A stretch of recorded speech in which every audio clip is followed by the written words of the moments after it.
करवा चौथ का व्रत ये 3 औरतें भूल से भी ना करें। दोस्तों, करवा चौथ कृष्ण पक्ष की चतुर्थी को आने वाला ये त्योहार काफी स्त्रियों का मन पसंदीदा है। लेकिन क्या आप जानते हैं कि हमारे शास्त्रों के अनुसार ये व्रत हर स्त्री नहीं रख सकती?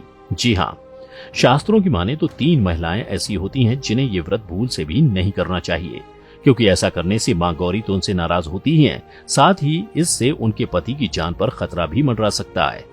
शास्त्रों के अनुसार इनमें से सबसे पहले वो स्त्री आती है जिसका अपने पति के साथ लंबे समय से लड़ाई झगड़ा चल रहा है, साथ ही विचारों में हमेशा मतभेद रहता है।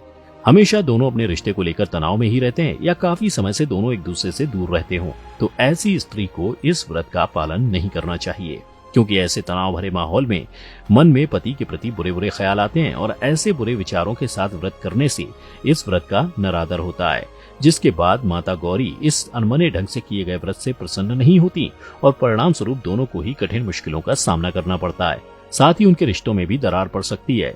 ऐसा इसलिए क्योंकि चौथ का व्रत पति पत्नी के आपसी प्रेम और विश्वास को मजबूत बनाने का एक पावन पर्व है। वहीं बात अगर दूसरी स्त्री की करें तो इनमें वो स्त्रियां शामिल हैं जो बिना शादी के ही किसी पुरुष के साथ संबंध बनाती हैं, जिसे आज लिव इन रिलेशनशिप का नाम दिया गया है। इसके साथ साथ आपने देखा होगा कि आजकल कुछ पति पत्नी अपनी शादी में 7 फेरे नहीं लेते, लेकिन शास्त्रों में ऐसी शादी को मंगल नहीं माना जाता। तो ऐसे में बिना शादी और बिना 7 फेरे के किसी पुरुष के साथ रहने वाली स्त्री को करवा चौथ का व्रत नहीं रखना चाहिए, क्योंकि हिंदू धर्म के अनुसार घर में होने वाले शुभ कार्यों में, हवन में, ग्रह शांति जैसी पूजा में पति के साथ उनकी धर्मपत्नी ही बैठ सकती हैं। यही कारण है कि बिना शादी के या बिना 7 फेरों के पुरुषों के साथ रहने वाली स्त्रियों को चौथ का व्रत धारण नहीं करना चाहिए, अन्यथा मां पार्वती नाराज हो सकती हैं, जिसके बाद आ सकता है उनके मान लिए गए पतियों पर मृत्यु जैसा भीषण संकट। अब आते हैं तीसरी ऐसी महिला पर। तो दोस्तों, इन दोनों के बाद शास्त्रों में बताया गया है कि तीसरी महिला वो है जो अपने पति के होते हुए भी किसी अन्य पुरुष के साथ गैर संबंध स्थापित करती है और अपने पति को छोड़कर दूसरे पुरुष को हर तरह से खुश करती है या पराये पुरुष के लिए मन में किसी भी तरह की अनैतिक भावना रखती है। तो ऐसी महिला को इस व्रत को भूलकर भी नहीं रखना चाहिए, क्योंकि करवा चौथ का व्रत केवल माता पार्वती के समान पतिव्रता स्त्रियों के लिए ही होता है। अगर कोई चरित्रहीन स्त्री इस व्रत को करती है तो उसे चौथ का फल नहीं मिलता, साथ ही उसे मां गौरी के भयंकर क्रोध का भी सामना करना पड़ता है।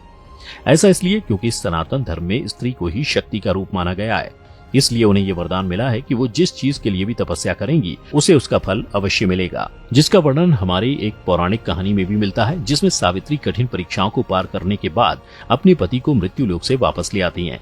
यानी ये कहानी हमें बताती है कि स्त्री में इतनी शक्ति होती है कि यदि वो चाहे तो कुछ भी प्राप्त कर सकती है।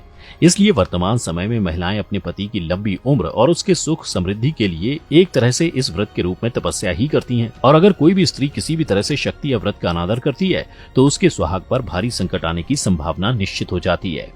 आपको बता दें कि करवा चौथ का व्रत पत्नी का अपने पति के प्रति अधिक प्रेम और समर्पण की भावना को दर्शाता है। इसके अलावा यह भी कहा जाता है कि अपने पति के प्रति एकनिष्ठ रहने वाली महिलाएं अपने पति का चेहरा चांद में देखकर यह व्यक्त करती हैं कि उनके पति की मूरत सदा उनके मन में बसती है और वो उनके स्थान पर किसी अन्य पुरुष को देखना भी पसंद नहीं करती।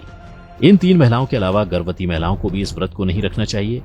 हालांकि ऐसा शास्त्रों में नहीं कहा गया है, लेकिन ये व्रत उनके स्वास्थ्य और उनके बच्चे के लिए सही नहीं माना जाता। साथ ही डायबिटीज से पीड़ित महिला को भी ये व्रत नहीं रखना चाहिए, अन्यथा उनके स्वास्थ्य पर भी बुरा असर पड़ सकता है। इतना ही नहीं, जिन महिलाओं को ब्लड प्रेशर की बीमारी है उन्हें भी करवा चौथ के व्रत से दूर रहना चाहिए। ऐसा इसलिए है क्योंकि लंबे समय तक भूखे रहने से ऐसी महिलाओं की खून की गति बहुत ज्यादा बढ़ या घट सकती है। अगर आप इससे जुड़ा कोई और प्रश्न पूछना चाहते हैं तो हमें नीचे कमेंट करके जरूर बताइएगा।